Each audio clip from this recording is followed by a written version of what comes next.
Você já se perguntou por que que tem gente que te odeia sem você ter feito absolutamente nada? Às vezes você chega em um ambiente, parece que as pessoas te ignoram, você até tenta dar um bom dia, uma boa tarde, mas sequer é respondido.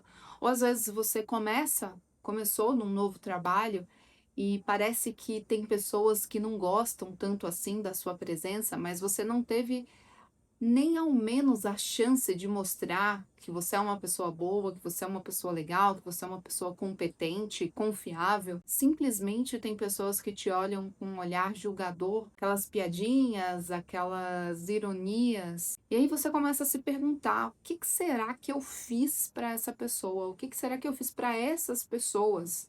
Você começa a duvidar e até mesmo a rever os seus comportamentos. Será que foi alguma coisa que eu falei? Será que foi a maneira que eu agi? O que que eu fiz para essa pessoa não gostar de mim? O problema é que a gente quer tanto ser aceito que a gente não entende que muitas vezes o fato de uma outra pessoa não gostar de você não tem nada a ver com você. Não tem a ver com o seu comportamento ou com o que você disse para ela ou que você fez ou não fez para ela. Na verdade, tem muito mais a ver com o outro, como essa pessoa se sente e todas as crenças, tudo aquilo que ela acaba projetando em você. E é muito comum a gente acabar projetando no outro inseguranças nossas, coisas que a gente não suporta em nós mesmos. E isso acontece também muito com relacionamento entre pais e filhos, porque a gente vê o outro, muitas vezes a gente briga com o pai, com mãe, ou a mãe e o pai brigam com os filhos porque enxerga comportamentos que são deles mesmos, mas que eles não gostam, não lidam bem com isso. E por enxergarem isso no outro, nos filhos ou nos pais, eles acabam tendo essa reação de raiva, de se sentir inconformado com aquilo, de não se sentir confortável com aquela pessoa de alguma forma. Essas emoções projetadas de raiva, de insegurança, raiva reprimida, aquela sensação muitas vezes de fracasso também. Então, tudo isso é mecanismo de defesa do nosso ego. E aí é aquela ideia de que a pessoa, ela não te odeia pelo que você faz, mas por aquilo que você desperta nela. Inclusive na Bíblia tem passagens que reforçam a ideia de que as trevas não se misturam com a luz, porque a luz incomoda muito as trevas. E se a pessoa ela tem a autoestima dela fragilizada, ela acaba criando uma comparação silenciosa com você, porque ela se sente inferior, então isso cria uma insegurança, até uma revolta, uma certa raiva, e ela acaba descontando em você por algum motivo, nas ações, no jeito, às vezes de não validar as suas ideias, às vezes de te criticar, porque ela se sente inferior, porque ela se sente insegura perto de você. E se existe algo que você faz ou consegue fazer e que o outro não faz ou não consegue fazer, ele acaba descontando também essa frustração em você. Teve um exemplo que aconteceu comigo recentemente e depois eu percebi que eu também estava projetando a mesma coisa. Olha como é engraçado e é importante a gente também se revisitar o tempo inteiro. A gente foi sair, estava com mais pessoas, e uma pessoa falou: Nossa, mas você vai se maquiar, você vai se arrumar desse jeito?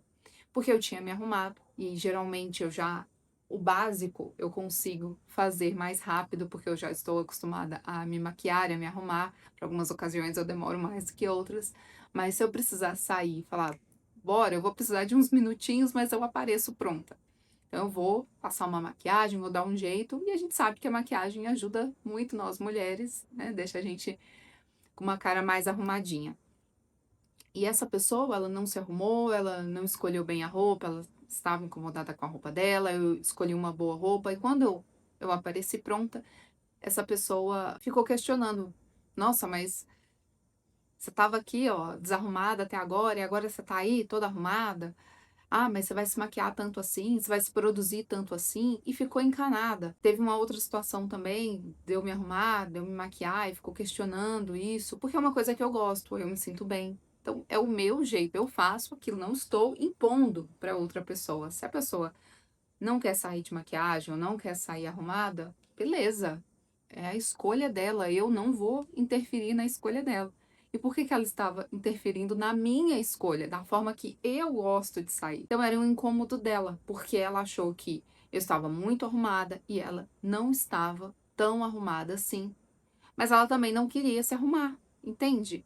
Só que esse é o ponto, é o incômodo do outro, é o espelho do incômodo do outro. Porque ela via refletido algo que no fundo ela queria, mas ela não fez. E ela continuou sem fazer.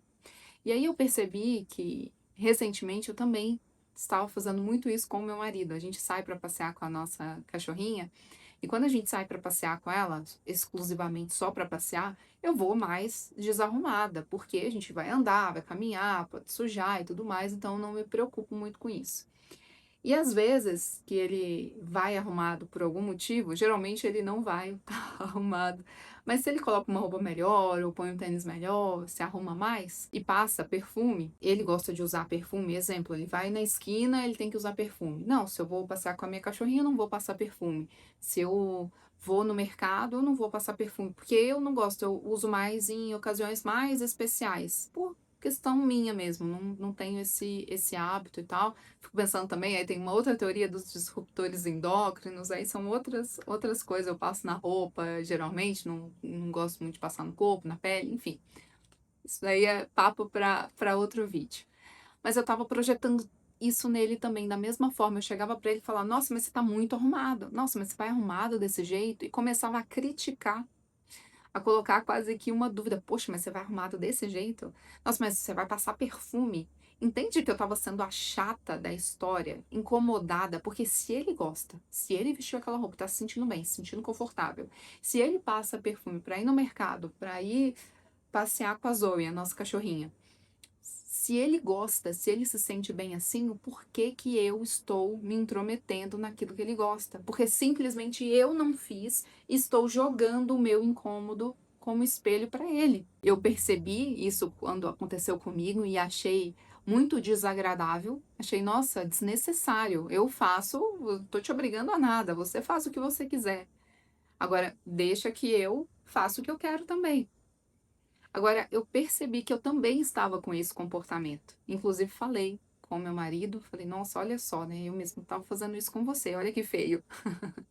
Então, é muito bom também a gente revisitar as nossas ações, que muitas vezes a gente também faz, muitas vezes o que a gente não gosta que façam com a gente acaba fazendo isso com os outros também. Então, sempre que eu faço os vídeos aqui, não é só para passar a mão na cabeça e dizer, ah, você é o alecrim dourado, perfeito. Não, a gente erra muito e a gente precisa revisitar os nossos comportamentos o tempo inteiro. Então, percebe que quando a gente está inseguro com algo na gente, a gente também projeta no outro. E isso pode acontecer com essas pessoas que simplesmente não gostam de você por qualquer motivo ou por nenhum motivo aparente. Porque nem ela, às vezes, se perguntar, ela vai tentar inventar um motivo para justificar o porquê que ela não gosta. Mas às vezes nem ela sabe, porque é algo interno dela, é algo que ela não tratou dentro dela, ou é algum desconforto dela, algo que você faz que ela gostaria de fazer, como eu disse, algo que ela gostaria de ter ou ser e não consegue. A presença de pessoas confiantes, de pessoas que realmente sabem quem são e se garantem, desperta um incômodo e desperta feridas ocultas nas pessoas. Porque se você não sente isso, se você não é autoconfiante, se você não tem uma boa autoestima, quem tem isso, quem tem autoconfiança, quem tem uma boa autoestima, parece arrogante pro outro que não tem. E nem sempre é arrogância. Pode ser, sim, que tem pessoas que tenham essa questão da arrogância, mas nem sempre é arrogância. É que você não confia tanto em você, você se desmerece, se coloca tanto para baixo, que o outro que confia em si mesmo, o outro que preza por si mesmo, parece demais para você, parece metido demais para você. Então, é isso que muitas vezes acontece. Se você tem um comportamento confiante, se você se garante por algum motivo, isso desperta também um incômodo no outro. E isso também pode se manifestar como inveja. E nem sempre a inveja vai vir de forma totalmente consciente do tipo, quero ser você, quero o que você tem. Às vezes, ela vai se manifestar como uma crítica excessiva, como deboche, como distanciamento, porque dói demais ver o seu crescimento. Inclusive, tem um vídeo aqui no canal sobre inveja, vou deixar linkado aqui para você, se você ainda não assistiu, como detectar o invejoso. E aí tem um outro ponto também muito importante da pessoa simplesmente não gostar de você por algum motivo, é que quando ela não consegue se elevar, quando ela não consegue crescer, quando ela não consegue avançar, ela cria um vilão para ser um alívio psicológico para ela.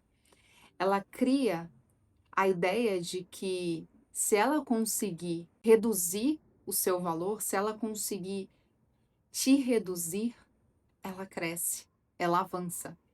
De certa forma, ela ganha. E o vilão é muito confortável, porque isso faz com que ela se coloque também como vítima da situação. Então, às vezes, a pessoa, como eu disse, vai criar uma competição imaginária. E aí, na cabeça dela, ela cria situações, e aí qualquer coisa que você falar vira motivo.